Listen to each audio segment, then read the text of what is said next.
Então, como a gente poderia encontrar os pontos críticos de uma função? Então, a gente tem duas funções aqui, vamos resolver dois exemplos, tá? Diferentes. E para encontrarmos os pontos críticos, primeiro, a gente tem que encontrar a derivada da função. E a gente sabe que os pontos críticos estariam exatamente quando a derivada, ou onde a derivada é zero, e quando não temos, a derivada da nossa função. Então, aqueles pontos onde a derivada ela não existe. Então, onde a gente tem alguns problemas. Para encontrar os pontos críticos, então, basta a gente encontrar a derivada da função, e a esse valor vamos encontrar os valores onde a derivada é nula e onde a derivada não existe. Então, o primeiro passo é isso. Vamos encontrar a derivada, então, aqui da nossa função f. Então, a derivada de f seria igual a 3x menos 3, né? Basta multiplicar aqui o expoente pelo coeficiente aqui, que seria 1. 3 vezes 1 é 3. E subtrair uma unidade do nosso expoente. Então, 3 menos 1 é igual a 2. E aqui teríamos menos 3 e a derivada da constante seria igual a 0. Beleza. Então, pessoal, olha só. Analisando essa derivada, então, o importante é sempre a gente analisar a nossa derivada, que é uma função. Então, com relação a essa função, onde é que teríamos problemas aqui com relação ao nosso domínio, ao domínio dessa função? Então, não teríamos nenhum problema. Qualquer valor de x aqui nos daria um valor para y, para o valor da derivada. Então, não teríamos nenhum problema.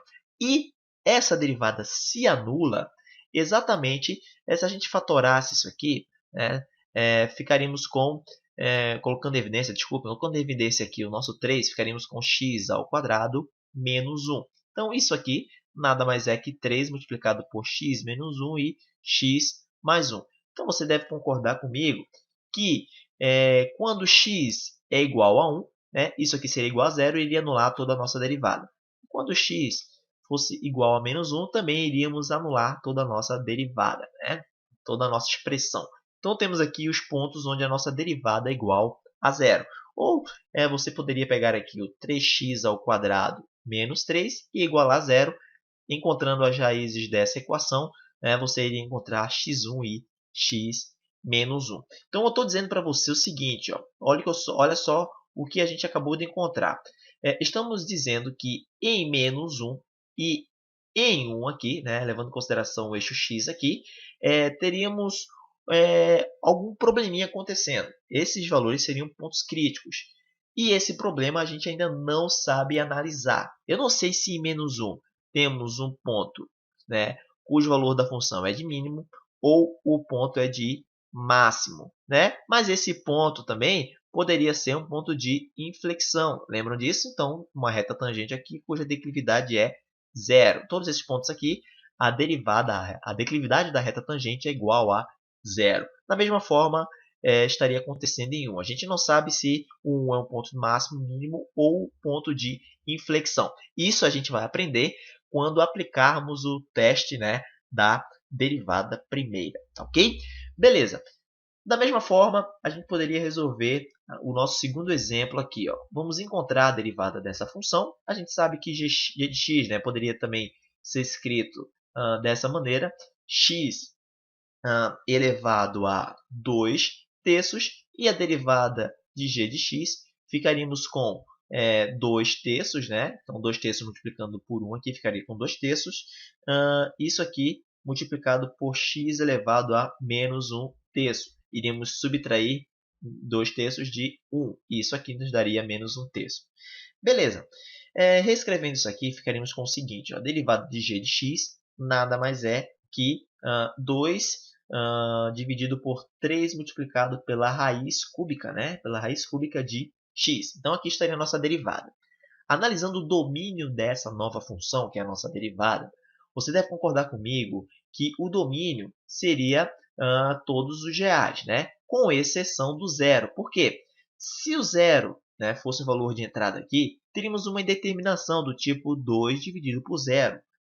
Isso aqui não é uma indeterminação, uma indefinição. Não teríamos um valor para essa divisão. 2 dividido por zero, não existe esse valor. Então, zero é um número problemático, é um número crítico da nossa derivada. né? Eu estou dizendo que na nossa função original está acontecendo alguma coisa no zero, né?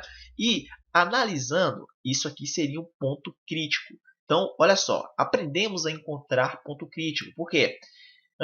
O ponto crítico que a gente encontra quando a derivada, igualando a derivada a zero, né, como a gente fez aqui, a gente igualou a nossa derivada a zero, encontramos x1 e x menos 1. Esses dois pontos são pontos críticos. A gente não sabe o que está acontecendo nele, a gente vai aprender ainda. E aqui, por exemplo, a derivada não existe. Né? A derivada não existe em zero. Se a derivada não existe em zero, então esse ponto também é um ponto crítico. Né? Zero está acontecendo alguma coisa em zero, tá ok? Se a gente for analisar, eu até montei aqui o gráfico dessas funções, a gente vai verificar exatamente isso. Ó. Perceba que em x menos 1 e x1, que seria o gráfico da função aqui polinomial, temos aqui um ponto de máximo e um ponto de mínimo. Né? A gente vai aprender a descobrir isso aqui.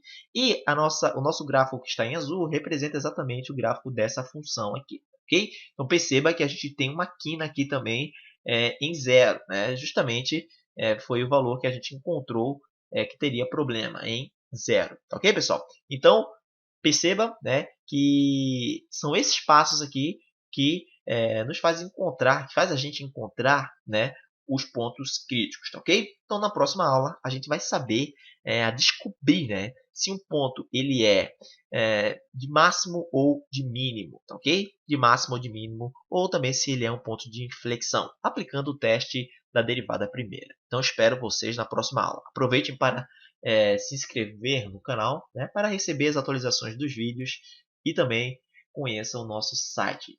Pode clicar no link, você vai ser direcionado para o mesmo. Ok? Então, até a próxima. Valeu!